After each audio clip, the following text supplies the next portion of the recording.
Part 1, The Mission.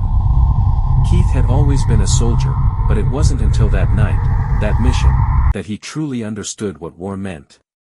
Not the adrenaline of a battle, not the glory of fighting for a cause. It was something darker. Something much more personal. The storm had come without warning. Thick, black clouds swallowed the moon, and the wind howled through the trees like a wounded animal. The air was heavy with the scent of rain, damp earth, and something else. Something wrong. Keith could feel it, like an invisible pressure pushing down on his chest, making it hard to breathe. His unit had been assigned to a covert mission deep in the forest, one that no one talked about in the briefing rooms. There were whispers among the soldiers, rumors of an abandoned base that had once belonged to a secret division, a division that was shut down for reasons unknown. What had happened there was classified beyond top secret, and Keith had always been the kind of man who didn't ask questions. His job was to follow orders, no matter the cost. But as they made their way through the thick woods, something felt different. The usual hum of nature was missing. There were no crickets chirping, no rustle of leaves in the wind. Just silence. "Keep it tight, men," Sergeant Myers ordered, his voice low and gruff. "We don't know what we're walking into." Keith nodded, adjusting the weight of his gear. He could hear the others moving behind him, but he felt more isolated with each step. It was as though the forest itself was alive, watching them, waiting for something. After an hour of trudging through the trees, they reached the edge of a clearing. At the far end of the open space stood a structure. Or what was left of one. The building was half collapsed, its walls covered in creeping vines and dark moss. There was no sign of life. No guards. No perimeter alarms. It was too quiet. "This is it," Sergeant Myers said, signaling for the men to stop. "Stay sharp."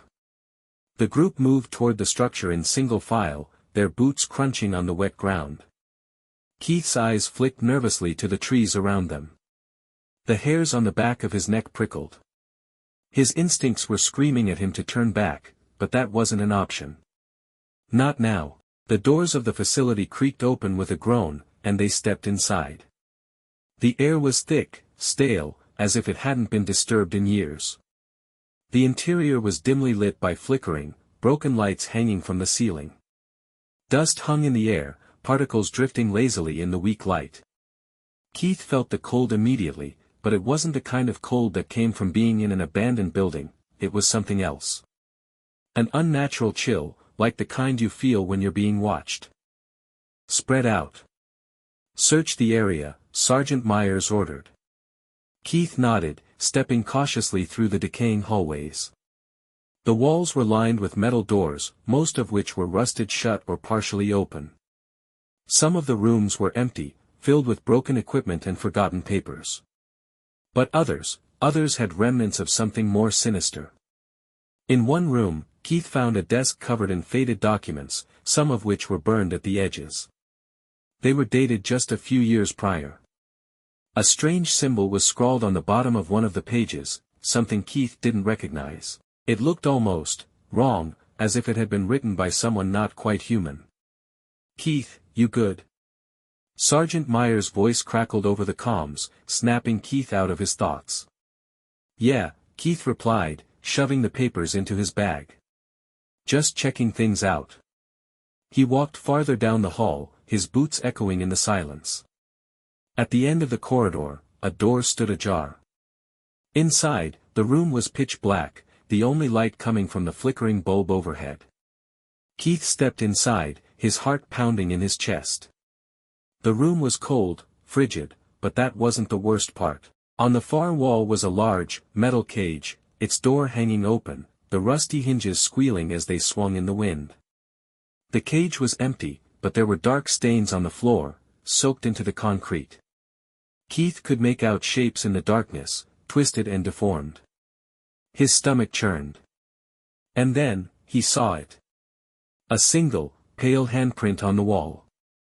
It wasn't just dust. It was blood. Before he could investigate further, there was a loud crash from somewhere deeper in the building, followed by shuffling footsteps. Sergeant Myers' voice came through his earpiece, sharp and panicked. "Get out of there, now." Keith's heart leapt into his throat. He didn't hesitate.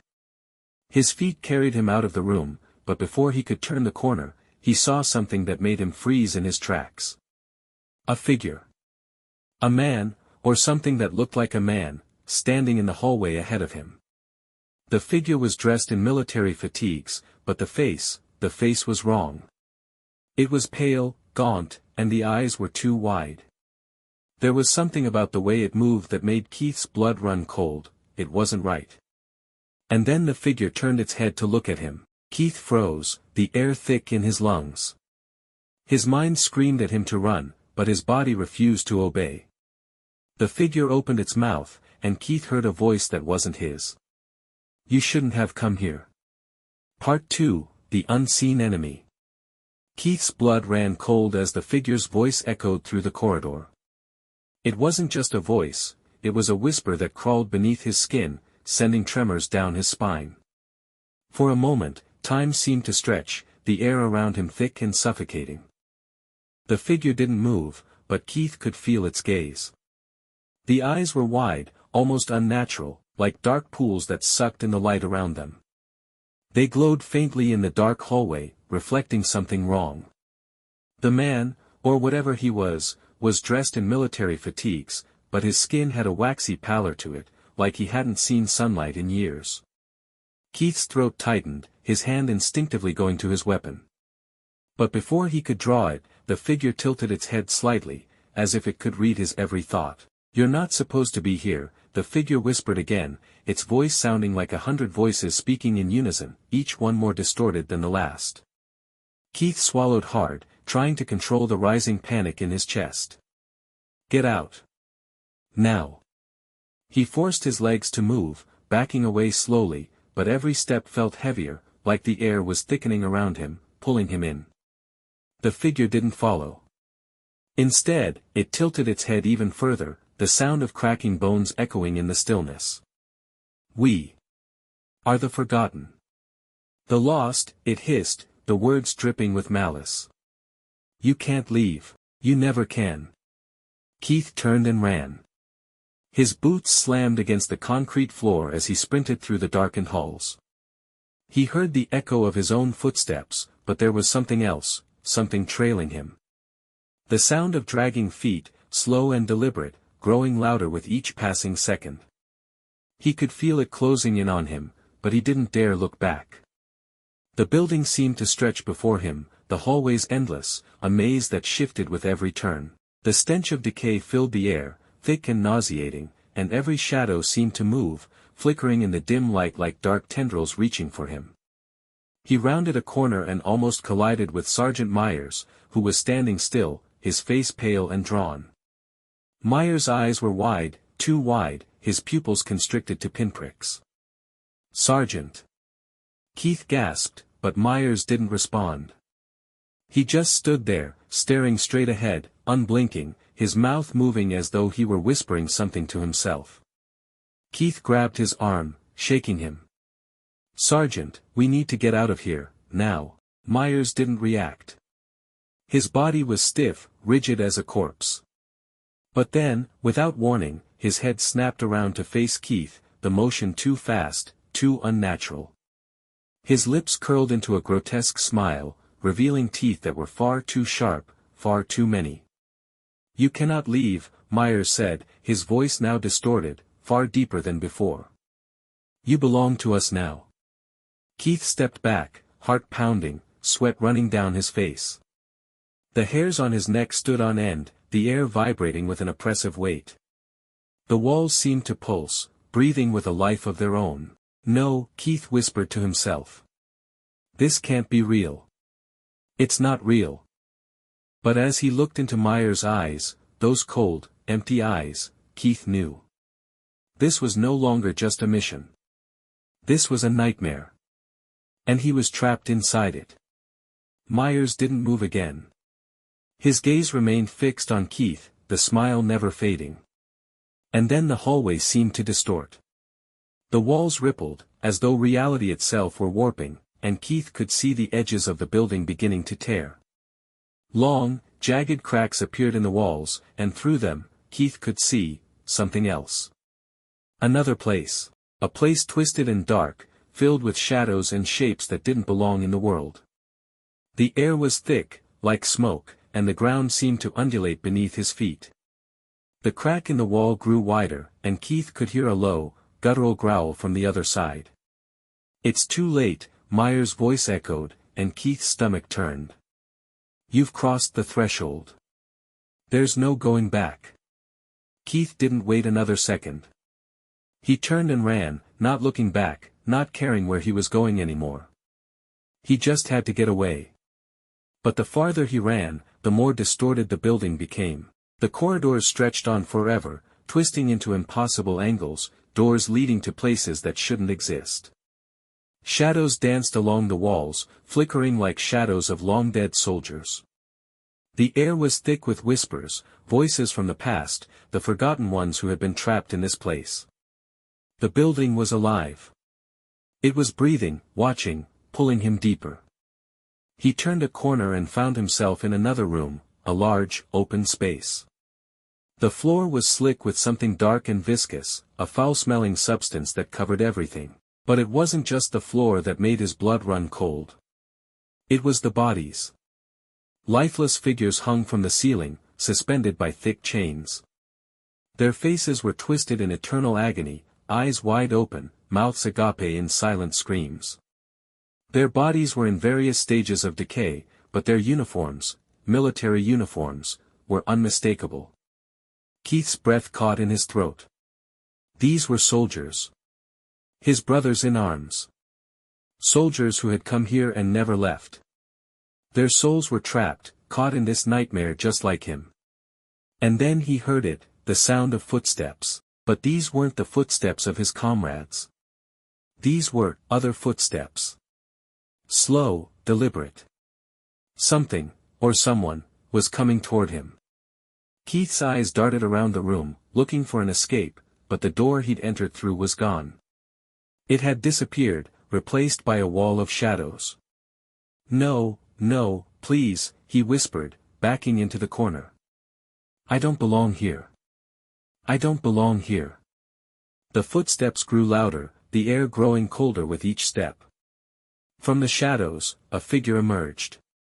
A tall, gaunt man, dressed in the same military fatigues as Keith. But his face was a nightmare. It was hollow, sunken, with skin stretched tight over bones. His eyes were black, empty, like endless pits that devoured everything in their path. The figure's lips curled into a twisted smile.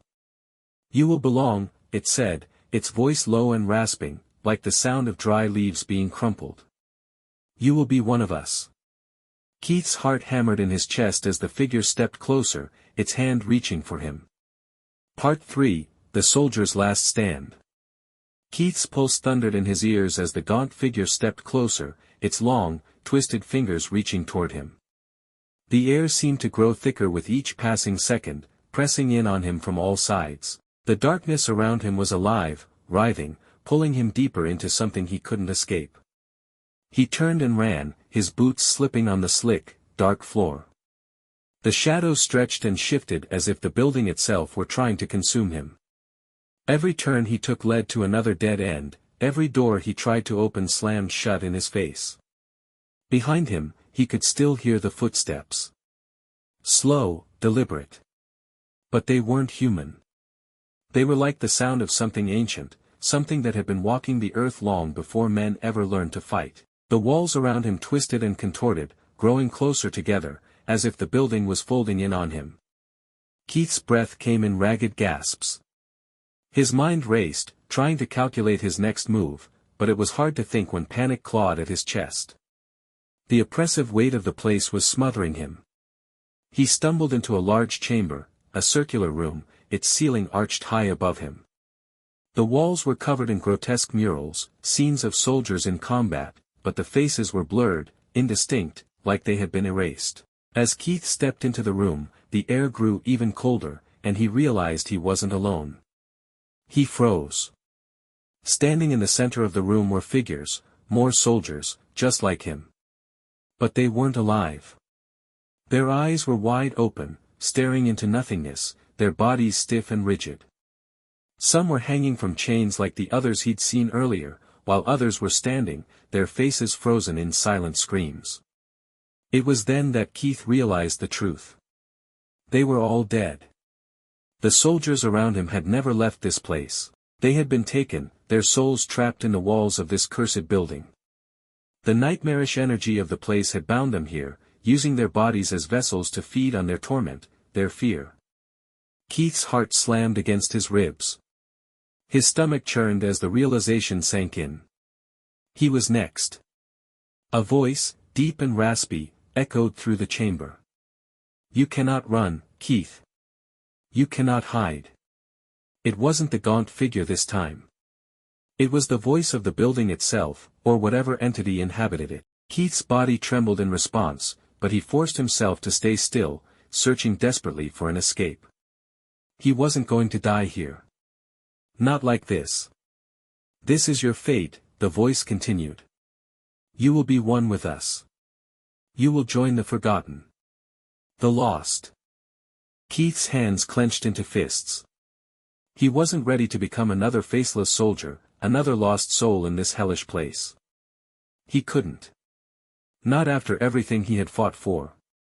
He reached for the weapon at his side, his rifle, but it felt too light, too small. It wasn't going to be enough. Nothing was going to be enough. But then, he remembered something. In the far corner of the room, there was a door. Not just any door. It was different, metal, sleek, and without the decay of the rest of the building. The door wasn't part of this nightmare. It felt real, solid. Maybe that was his way out. Keith's eyes locked onto it. His legs moved before he could fully process what he was doing. His heart pounded in his chest as he sprinted toward the door, the shadows chasing him from behind, their whispers growing louder, more insistent. He reached the door. His hand gripped the cold, metal handle. But before he could open it, a heavy weight crashed into him, knocking him to the ground. The air around him went ice-cold as the figure appeared again, its skeletal hands reaching for his throat. You cannot leave. The voice was a guttural growl now, the words dripping with malice. You are ours. There is no escape. Keith gasped, trying to push the figure away, but its strength was overwhelming. His vision blurred, his breath shallow, his chest constricting as the figure tightened its grip. No. This wasn't how it was going to end. With a desperate, guttural cry, Keith slammed his elbow into the figure's face. It didn't flinch, but it did release him, just for a moment. That was all he needed. Keith scrambled to his feet, heart hammering, and slammed the door open with all his remaining strength. The door creaked, then groaned as it swung wide, revealing a narrow passage beyond. He didn't look back. He couldn't. Every instinct in his body screamed at him to run, to escape. But as he ran through the passage, something felt wrong. The walls around him seemed to bend, the ceiling lowering with each step. The passage was closing in on him, trapping him in a tunnel of darkness that felt endless. Keith's breath came in shallow, panicked gasps as the passage narrowed to a crawlspace. He could feel the walls pressing against him, hear the whispers rising, filling his mind with dread. His body was trembling with exhaustion, but he kept moving, refusing to stop, refusing to let this place win. And then, just as he thought he couldn't go any farther, he saw it, a light, faint but growing. It was real. A way out. The end of the tunnel. The outside world. Keith pushed himself harder, his hands scraping against the walls as he crawled faster. The whispers were louder now, voices filled with anger, with hunger. You can't leave. You can't escape, they hissed. He reached the light, bursting out of the tunnel and into the fresh night air. The wind slapped his face, cool and harsh. For a moment, he thought he had made it. He had escaped. He was free. But as he stood there, gasping for breath, a shadow fell across him. The ground beneath his feet trembled, and he looked up to see the building in the distance, its dark silhouette towering over him. It was no longer a building. It was a monstrous, twisted structure, its walls writhing, contorting like a living thing. From the cracks in the walls, figures emerged, soldiers, their faces blank and lifeless, their eyes hollow. The whispers filled the air around Keith, louder than ever. "You cannot run." Keith's body froze. The world around him faded, leaving only the darkness, and the cold. The building had followed him. The nightmare had followed him. And he understood, in that terrible moment, that there was no escaping this place. Part 4, The Prison of Shadows. Keith's heart pounded in his chest as the figures from the building surrounded him, their hollow eyes fixed on him with a chilling intensity. The whispers grew louder, rising into a chorus of voices that seemed to echo from every corner of his mind, pushing in from all sides. There was no escape. He backed away, his feet stumbling on the uneven ground, the air thick and suffocating. His eyes darted frantically, searching for any sign of a way out, but the landscape was a blur. The world around him was no longer real, it had become a part of the nightmare itself, a twisted reflection of the building that had once seemed so distant. The soldiers, their bodies twisted and decayed, circled him like vultures, their eyes unblinking. Keith's mind raced, trying to grasp at something solid, something that would allow him to fight back. But all he felt was the cold, the deep, suffocating cold of the place. "You should have never left," one of the soldiers muttered, its voice hoarse and broken.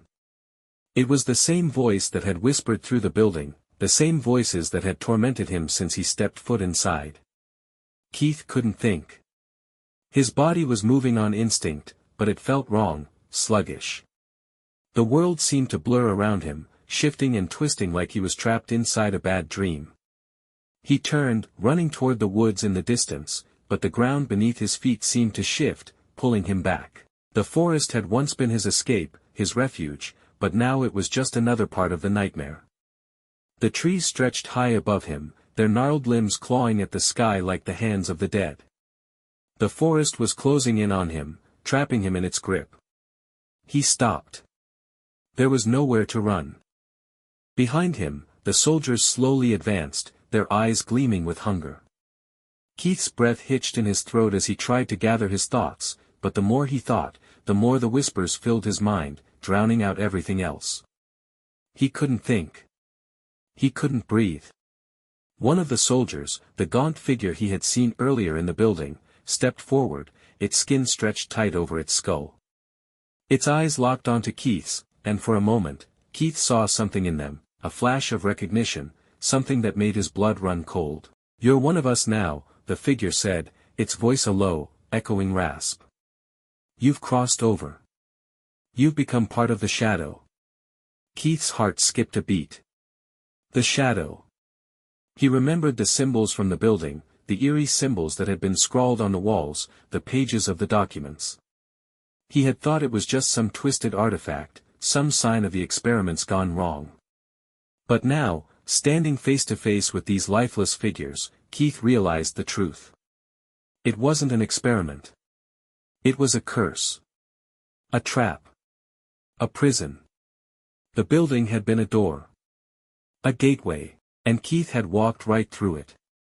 He tried to raise his weapon, but his hands shook so violently that the rifle felt like a foreign object. His vision blurred again, the world shifting out of focus. He couldn't see straight. Couldn't focus. The air was thick with the scent of decay, and the forest around him was closing in, the trees bending low as if they were reaching for him. He stumbled back, his legs giving out beneath him.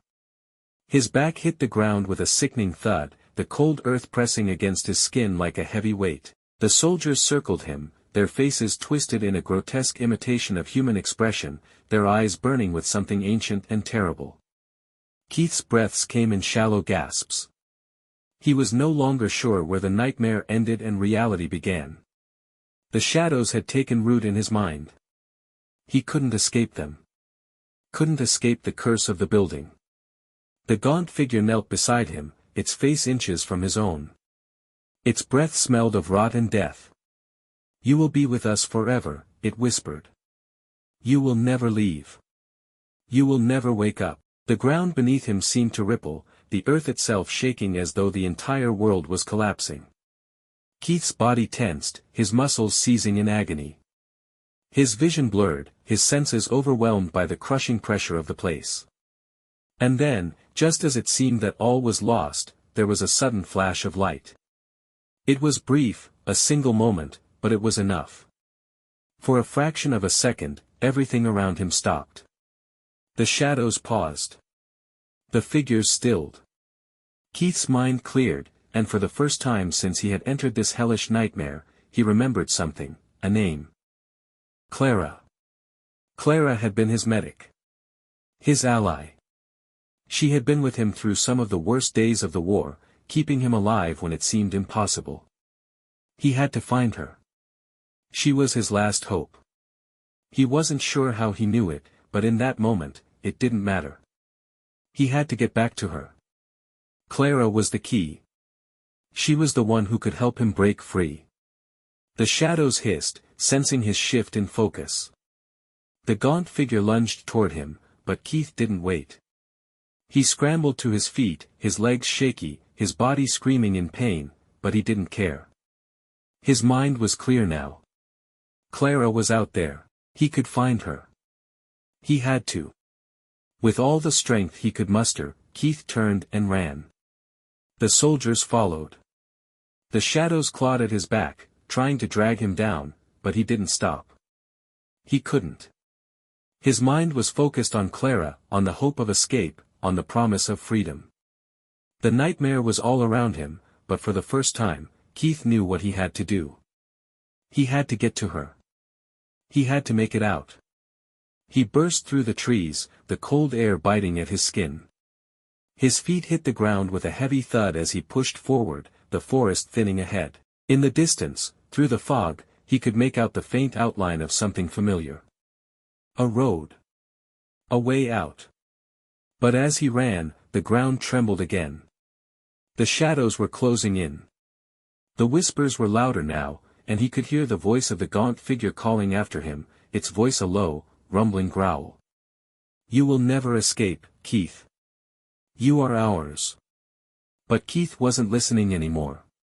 His heart raced as he pushed forward, the light ahead growing brighter. He had to reach the road. He had to get to Clara. The nightmare wasn't over. Not yet. But it was close. Part 5, The Last Escape. Keith's lungs burned, his body aching from the effort of running, but he didn't slow down. The forest around him seemed to warp and bend, the trees stretching and distorting as though they were alive, watching him, waiting. The shadows crept at his heels, their whispers growing louder, more frantic. "You can't escape." The voice was like a low growl in the back of his mind, a taunting, mocking echo that had followed him since he first stepped into the nightmare. "You're part of us now, Keith. There's no way out." Keith gritted his teeth and pushed harder. The road was getting closer, he could see it now, the asphalt cutting through the woods like a lifeline. The faint outline of a distant town shimmered through the mist, a beacon of hope in the suffocating darkness. But even as the light of the road beckoned him forward, Keith could feel the weight of the building's curse bearing down on him. The forest was no longer just a place, it was the prison. The building, the shadows, the soldiers, they were all part of the same thing. And now, as he ran, he realized the truth. The nightmare didn't just follow him. It was with him. The wind howled around him, and the mist thickened, swallowing everything in its path. Keith's chest tightened as he looked over his shoulder, expecting to see the figures closing in, but there was nothing. The path behind him was empty. It didn't make sense. Why weren't they chasing him anymore? The silence was deafening. The whispers had stopped. The soldiers were gone. But Keith knew that the absence of sound meant nothing. This was just another trick. The calm before the storm. He reached the road. His boots slammed against the cracked pavement, the sound hollow in the thick air. For a moment, he thought he could hear the faint hum of an engine in the distance, the promise of civilization, of rescue. But then the ground beneath him trembled. Keith stopped dead in his tracks. The road before him began to split, the asphalt cracking open like the mouth of a great beast. From the fissures, shadows poured out, writhing and coiling like serpents, reaching for him. The figures of the soldiers, the twisted, decayed faces, rose from the cracks in the earth, their bodies jerking and convulsing as they clawed their way toward him. "It's too late," one of the soldiers rasped, its voice distorted and hollow. "You're already ours." Keith's heart pounded, his mind racing. He had to keep moving. He couldn't stop. He wasn't going to be one of them. Not like this. Then, as though summoned by his thoughts, he saw her. Clara. She was standing at the edge of the road, her figure bathed in an eerie, flickering light. She looked just as he remembered, her face calm, her uniform pristine. But there was something off about her, something wrong. The shadows seemed to hover around her, clinging to her like a dark aura. And her eyes, they were empty. Hollow. "Clara!" Keith shouted, relief flooding through him. He stumbled toward her, but his steps faltered as he neared. She didn't move. Didn't blink. "Clara," he shouted again, desperation creeping into his voice. "Please, help me. We have to get out of here." She turned slowly, and Keith felt the air around him grow colder.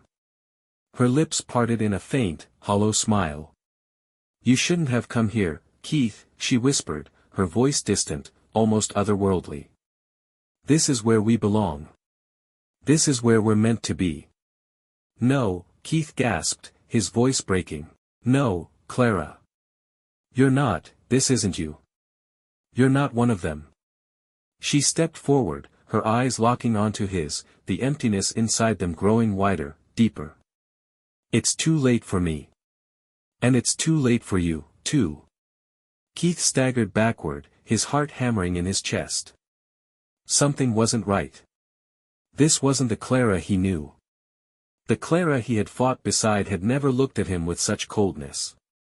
The shadows were closing in, filling the air with a suffocating darkness. His legs wavered, the earth beneath him trembling as though it were alive. A low, guttural growl rumbled from behind him. Keith turned just in time to see the gaunt figure, the one that had haunted him throughout the nightmare, emerge from the shadows. It moved slowly, its bones cracking with each step, its black eyes locked onto him with a terrifying hunger. "You can't escape, Keith," the figure hissed, its voice a twisted mockery of a human's. "You belong to the shadows now. There's nowhere to run. Nowhere to hide." Keith's stomach churned as he felt the cold grip of despair tighten around him. The figure stepped closer, its fingers reaching for his throat, its touch icy and suffocating.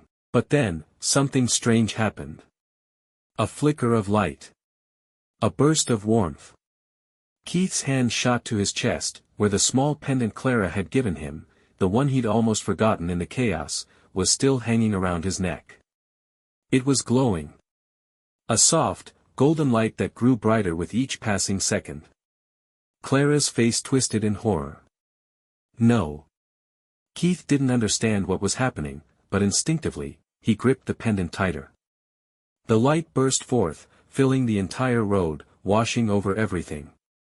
The shadows recoiled, hissing in agony as the light pushed them back. "This is our prison," the gaunt figure screeched, its form beginning to dissolve into the light. "You cannot escape the darkness." Keith pressed forward, his body trembling but resolute. He had come so far. He wasn't going to be trapped by this place. Not anymore. The light surged. And in that moment, the ground beneath him cracked open, the sky above him shattering into 1,000 pieces, and the world was consumed by blinding radiance. Part 6, The Echoes of the Darkness. Keith's eyes opened slowly, and he was greeted by the blinding brightness of the morning sun. The air felt real again, warm and comforting. He could hear birds chirping faintly in the distance, the rustling of leaves as a breeze swept through the trees. His skin tingled with the coolness of the wind, the scent of fresh grass filling his lungs. For a moment, he thought he had dreamed it all. The soldiers. The cursed building. The shadows.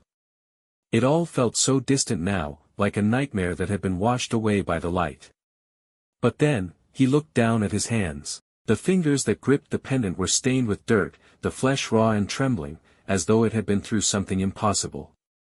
And the pendant, it was still glowing, faintly, as though it was pulsing with life. He blinked, and the reality around him seemed to flicker, like a television screen losing its signal. The landscape shifted. The trees twisted and bent, their shadows elongating unnaturally. The sky darkened. And then he heard it, the whispers. Keith. The voice was soft at first, barely a breath, but it grew louder, more insistent. You can never truly escape. Keith's heart stopped. The road, the trees, the sunlight, all of it dissolved in an instant. The landscape melted into the familiar sight of the cursed building. The walls loomed overhead like a gargantuan monster, its jagged edges stretching toward the sky. The cold, suffocating air returned, filling his lungs with that familiar stench of decay and darkness. The whispers echoed in his ears, louder, clearer than ever before. He was back. But how? He had escaped. He had seen the light, the way out, he had broken free from the nightmare. And yet, here he was, standing in the very place he had fought so hard to leave. The building. The prison. Clara, he whispered, his voice hoarse, barely audible against the rising storm of whispers. Where are you? His eyes scanned the familiar surroundings, but there was no sign of her. No sign of anyone. Just the dead, empty silence of the building's halls, the flickering lights casting long shadows on the walls. Then, he heard it. The sound of footsteps, slow, deliberate, echoing from behind him. He turned, his breath catching in his throat. There, standing in the doorway, was Clara. But this wasn't the Clara he remembered. This wasn't the Clara who had fought beside him, who had kept him alive through the worst of the war. The woman before him was hollow. Her eyes were dark, endless voids, empty of the light that had once shone there. Her face was pale, her skin stretched tight, as though she had been pulled from the depths of some terrible abyss. And her smile, it was twisted, distorted, like something far more sinister than the woman he had known. Clara, Keith's voice was trembling, his heart racing. What happened to you? She tilted her head slightly, her gaze never leaving his. You don't recognize me, Keith? Her voice was soft, but there was an eerie undertone to it, a coldness that made Keith's skin crawl. I've always been here. Waiting for you. Keith stumbled backward, his mind whirling. No, this isn't you. This isn't real. She stepped forward, her movements unnaturally smooth, gliding across the floor like she was no longer bound by the rules of reality. This is real, Keith. This is where we belong now. Don't you understand? We've crossed over. We're part of this place. Part of the darkness. Keith felt the weight of her words like a physical blow. His body stiffened, a cold chill running down his spine. He had fought so hard to escape this place. But now, here she was, Clara, the one person he had trusted, the one person he thought could help him. And now, she was one of them. No, Keith whispered, shaking his head. I can't be here. I can't. But it was too late. The walls of the building seemed to close in on him, the shadows crawling out from every crack, from every corner. He felt the familiar pull of the darkness, the suffocating weight of it pressing in around him. The whispers began again, this time louder, more desperate. Join us, Keith. You belong here. There is no escape. Keith's vision blurred. His pulse quickened. His body felt heavier, as though the weight of the building itself was crushing him under its suffocating grip. You can't leave, Keith. Clara's voice was now distorted, almost a whisper, as though it was coming from deep within his mind. You were never meant to escape. You are part of the darkness now. You always have been. The ground beneath him trembled once more. The building was alive, its walls shifting, breathing like some great beast. Keith's legs gave out, and he collapsed to his knees, his hands trembling as they gripped the pendant. The light was growing dimmer now, flickering like a dying flame. "No," he gasped, barely able to breathe. "I'm not like you. I'm not part of this." Clara stepped closer, her face now inches from his own. Her smile was monstrous. "You are one of us now, Keith. You can't deny it. You can't fight it anymore." With every word she spoke, the darkness around him grew stronger, more oppressive. Keith's breath came in ragged gasps as the world around him began to twist and turn, the walls bending, the shadows closing in. He reached out, desperately searching for something, anything, to pull him from this nightmare. His hand found the pendant, and in that moment, the light flared again, brighter than before. It pushed against the darkness, filling the room with a blinding radiance. "No." The gaunt figure from before appeared, its eyes glowing with malice. "You cannot escape the darkness, Keith."